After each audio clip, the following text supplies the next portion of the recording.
Okay, upon reviewing my video for good measure and comparing it to videos where people are seen as bipolar and my memories of these things and so on and so forth, okay, the countless videos I've seen, people talk about how psychiatry is unfair when I did my kind of in-depth research project into psychiatry and the patients and the information available on the internet.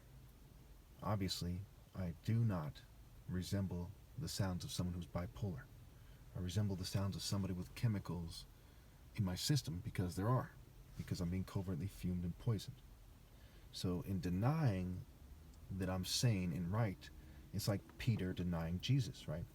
Jesus predicted Peter's denial. You will all fall away, Jesus told them, for it is written, I will strike the shepherd and the sheep will be scattered.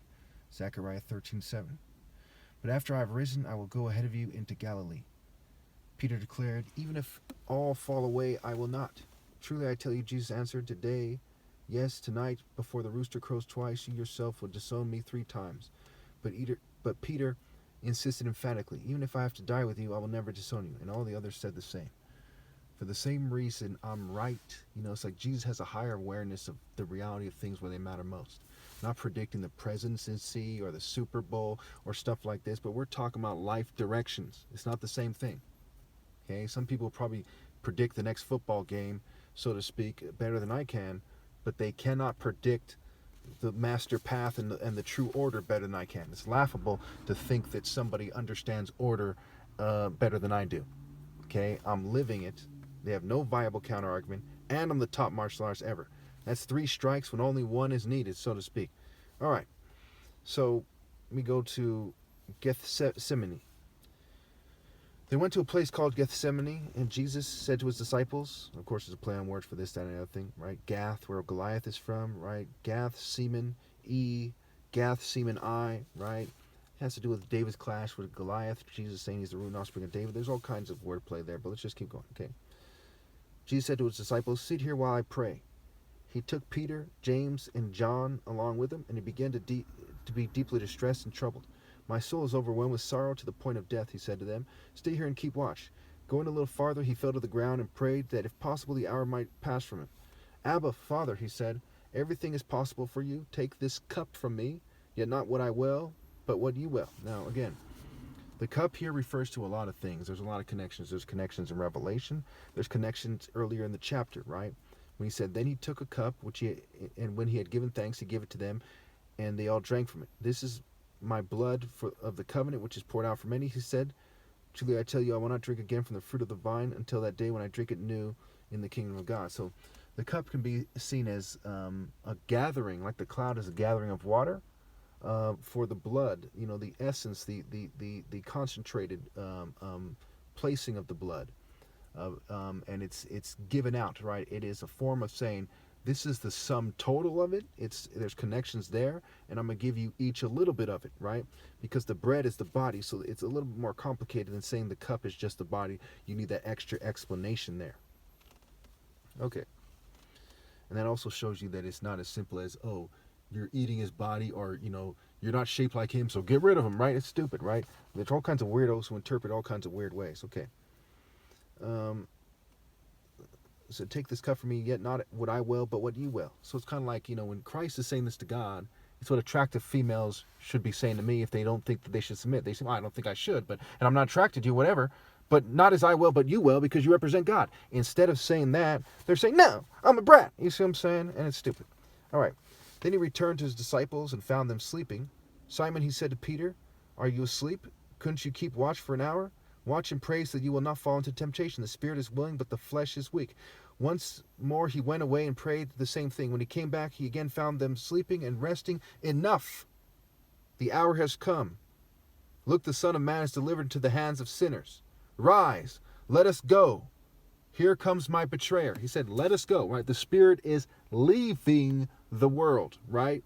So what happens, right? Eventually, Peter in popular culture gets martyred. Stephen the martyr in Acts, right? Just like John the Baptist has said, stop letting the world have its way with you and your soul and your flesh, right? Force the flesh to follow the spirit, right? Rise and let us go. So Jesus arrested. As he was speaking, Judas, one of the 12, appeared with him. was a crowd armed with swords and clubs sent from the chief priests, the teachers of the law, and the elders. I said this in some of the other versions, at least one of the other versions. See my playlist section, Matthew, Mark, Luke, and John. Okay, I said this is a martial art disagreement. I've been saying a million times over, okay, it's a martial art disagreement. See my video about the sword again. Okay, and we'll go over the fire after I finish all the Mark chapters, if I have time, if I'm healthy enough, God willing, what have you.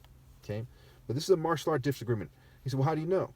He said, I'm the root and offspring of David, right? Who led the Jews on warrior missions, and the Jews cited that it was because he led them on those warrior missions on behalf of God. Okay, not the state, but of God, not some churches allowed, but actually God, that he was the true king of Israel, and they anointed him. Okay, 2 Samuel 5 at the beginning, 2 Samuel 5:2 or something. Okay. Then you see here, it says, just as he was speaking, Judas, one of the 12, appeared. With him was a crowd armed with swords and clubs, sent from the chief priests, the teachers of the law, and the elders, right? The chief priests, the teachers of the law, the elders, the kind of governing class, okay?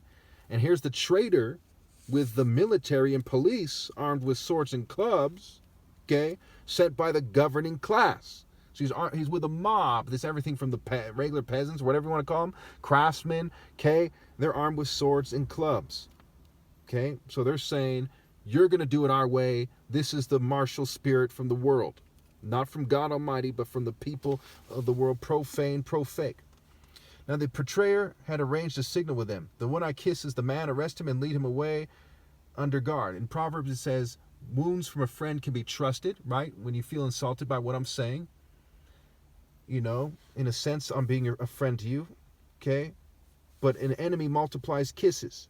And here we see, and that was in Proverbs, here we see in Mark 14:44, Judas the betrayer had said, the signal was, the one I kiss is the man. Arrest him and lead him away under guard. Going at once to Jesus, Judas said, Rabbi, and kissed him. Again, I'm not gay. The logical assumption is Judas is not gay. Jesus is not gay in the story. Okay, but there's all kinds of weirdos that change my voice and try to pretend all kinds of sick stuff. You get it.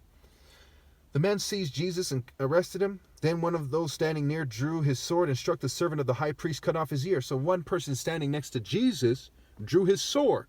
Remember, the Lord is a warrior. The Lord is his name. He cut off his ear.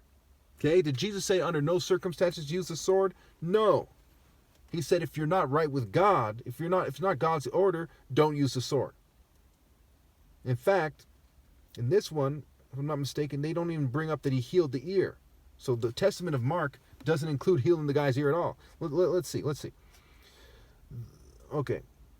Am I leading rebellion, said Jesus, that you have come out with swords and clubs to capture me? He said, what do you need to use these things for? Okay. My argument is the essence of the sword that's right with God. Okay, that I've gone over in the sword of the video before this. It should be uploaded already. Okay. Every day I was with you, teaching in the temple courts, and you did not arrest me. But the scriptures must be fulfilled. Then everyone deserted him and fled. A young man wearing nothing but a linen garment was following Jesus. Then they seized him. He fled naked, but leaving his garment behind. This, gays get all kinds of, he's the guy kissing Jesus, doesn't say where, and this guy running away naked, and so on and so forth. But what it's simply saying is, the garment stands for the fine linen for the acts of the saints, for the righteous acts of the saints. When they fled from him, they gave up that righteousness. They didn't stand firm for what's right. Does this mean if you have a battle that you can't retreat? If you get jumped at the park by 4 people, that you can't run backwards and try to, and try to find another place to make your stand? Or you can't run away completely? No. That's neither here nor there. Can you imagine some dumbass making the argument? Yeah, well, go take on 500 people then, buddy. For someone staring at you or something. Use your fucking head. I gotta explain this. Anyway, Jesus before the Sanhedrin. They took Jesus to the high priest, and all the chief priests, the elders, and the teachers of the law came together. Peter followed him at a distance right into the courtyard of the high priest. There he sat with the guards and warmed himself by the fire. The chief priests and the whole Sanhedrin were looking for evidence against Jesus so that they could put him to death, but they did not find any. Many testified falsely against him, but their statements did not agree. And the high priest stood up before them and asked Jesus, "Are you going to answer what is this testimony that these men are bringing against you? But Jesus remained silent and gave no answer. Again, the high priest asked him, "Are you the Messiah, the Son of the Blessed One?" "I am," said Jesus.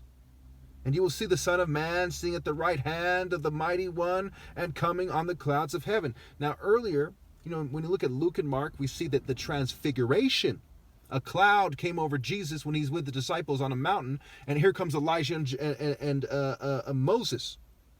Okay? So he was transfixed, right? He starts glowing white stand for purity. Not white skin, white race, but the color white. Okay? And out of clouds come lightning, and he had said in the signs of the end times, in that section, that you'll see as lightning flashes from one end of the heavens to the other, so it will be like with the Son of Man. And we see in the various scriptures, like Jeremiah 4:13, look, he advances like the clouds, his chariots come like a whirlwind, his horses are swifter than eagles, woe to us, we are ruined. They're speaking figuratively. Okay, so it's a warrior spirit, right? Lightning's being compared to arrows in other parts of the Bible. Okay? People being reduced to wind-blown chaff, right? The storm, the clouds, the thunder, the hailstorm. A hail will sweep your way, your refuge to lie. Okay, the floods, the flooding in Genesis. Okay, the floodgates in Isaiah.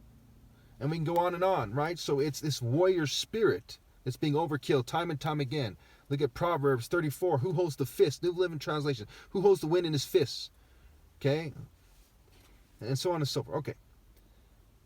The high priest tore his clothes. Why do we need any more witnesses? He asked. He tore his clothes like a violent action. Right? He rips open his clothes. He said, this is my warrior spirit. I'm bad. Rah, it's like the martial arts in the movie. They rip off their shirt and say, okay, now let's get down. Right? He rips off his clothes and say, you can't take us all on. It's some coward nonsense. Like people lynching an old lady in the South or some crippled old man in the South. Just cowardice. Just pathetic cowardice. Pathetic.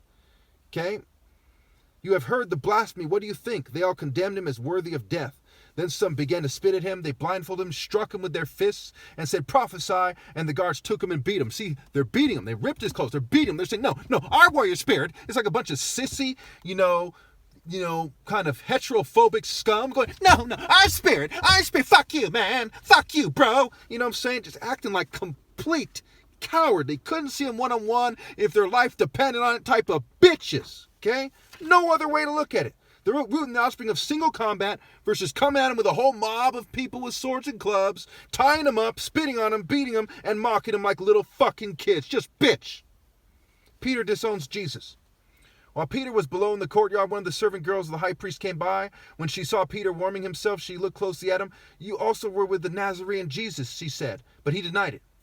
I don't know or understand what you're talking about, he said, and went out into the entryway. When the servant girl saw him there, she said again to those standing there, this fellow is one of them. Notice it's a female, and as the cock is crowing, there's all kinds of connections there, right? And the crow, a symbol of the dead, there's all kinds of connections.